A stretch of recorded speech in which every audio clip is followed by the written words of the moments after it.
Comment trouver la force de pardonner quand on nous a menti, trahi et qu'on est complètement désillusionné pour poursuivre son chemin en toute sérénité?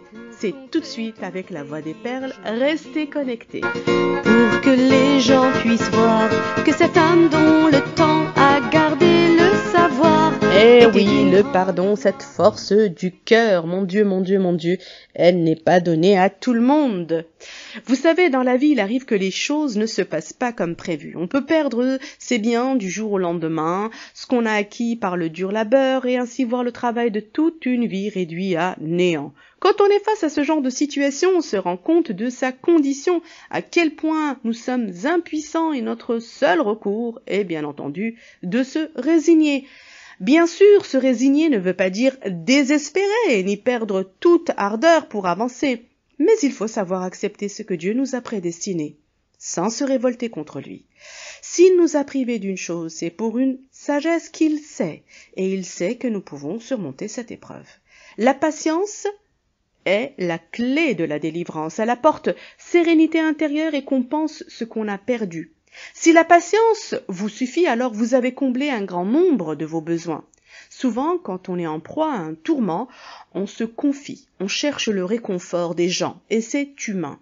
Mais à force d'en parler, la confidence devient plainte et on manifeste un malaise et une gêne quant à ce que nous éprouvons. Alors, la patience n'est pas complète et on garde ce sentiment d'insatisfaction, cet arrière-goût amer qui nous empêche de tourner la page.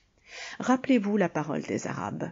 La belle patience est celle qui est sans plainte. D'ailleurs, pourquoi se plaindre d'une chose qu'on ne peut pas récupérer?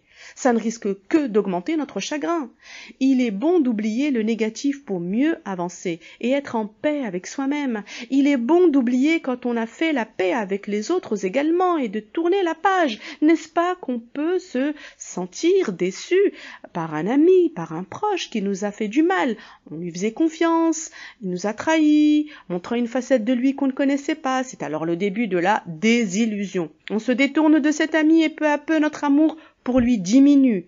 Lui espère pourtant notre pardon, regrette son acte, sachant qu'il n'aurait pas dû faire et aller jusque-là. Mais l'orgueil est aux aguets, eh oui, l'orgueil est aux aguets et on se dit qu'on ne peut pas le laisser s'en tirer si facilement. On attend peut-être qu'il vienne de lui-même, cet ami, nous présenter ses excuses. Et quand bien même il ferait cela, pourquoi lui pardonner?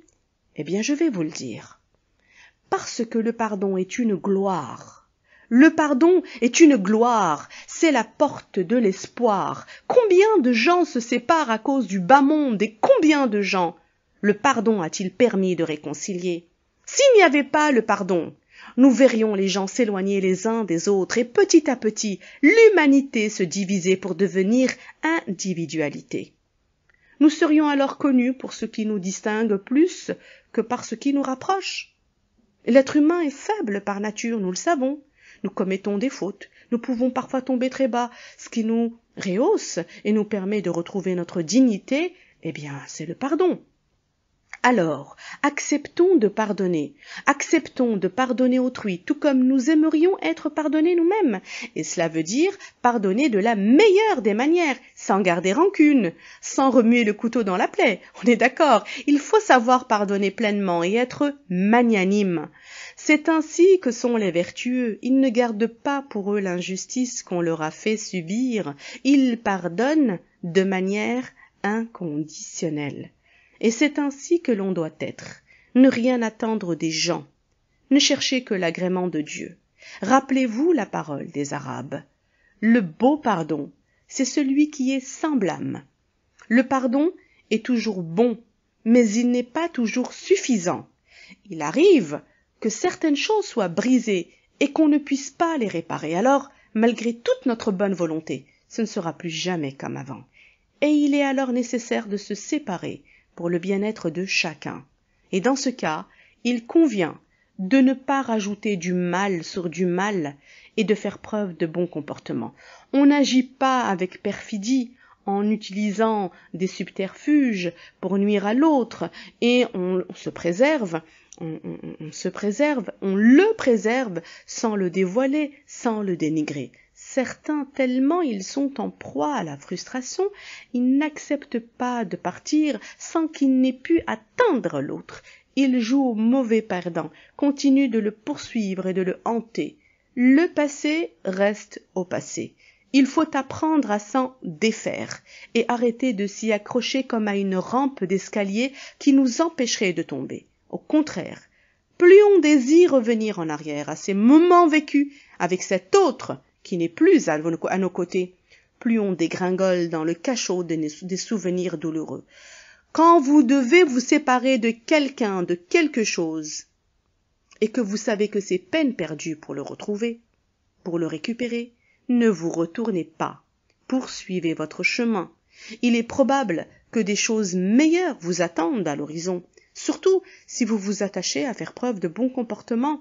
Et rappelez-vous de ce beau dicton arabe pour vous donner du courage. Le bel abandon est celui qui est sans nuisance. Rappelez-vous-en, le bel abandon est celui qui est sans nuisance. Voilà, je m'arrête sur cette touche positive. Je vous dis à très vite. C'était La Voix des Perles, sur le canal des Perles du Savoir. Pour transmettre sa bravoure, je veux vivre pour que l'on puisse toujours les trésors de sa source pour chanter.